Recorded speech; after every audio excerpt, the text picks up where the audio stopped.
আমরা মাজার পূজারি, আমরা পীর পূজারি।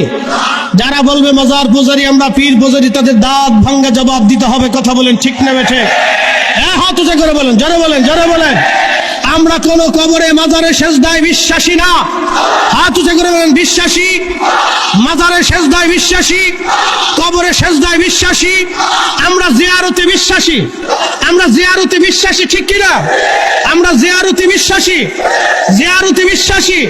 আমরা ফাতিহা বিশ্বাসী, ইসালে সওয়াবে বিশ্বাসী, কোরআন তেলাওয়াতে বিশ্বাসী। আমরা কোরআন কবরের মাজারের পাশে দোয়াতে বিশ্বাসী, তিনাদের উসিলায় বিশ্বাসী। আমরা কোন সেজদায় বিশ্বাসী না, কোন মাজারে সেজদায় বিশ্বাসী। যারা বলেন বিশ্বাসী, বিশ্বাসী। আমার হুজুর কেবলাম বিশ্বাসী ছিলেন। তিনি নসিহতে লিখে গেছেন কোন কবরে মাজারে সেজদা দেওয়া শিরিক, কুফরি, হারাম। কথা বলেন ঠিক না ঠিক? এখন আমরা কি ভণ্ড? যারা বলেন মাজার পূজারি, মাজার পূজারি। যারা বলবে তারা মিথ্যাবাদী। কথা বলেন ঠিক না ঠিক?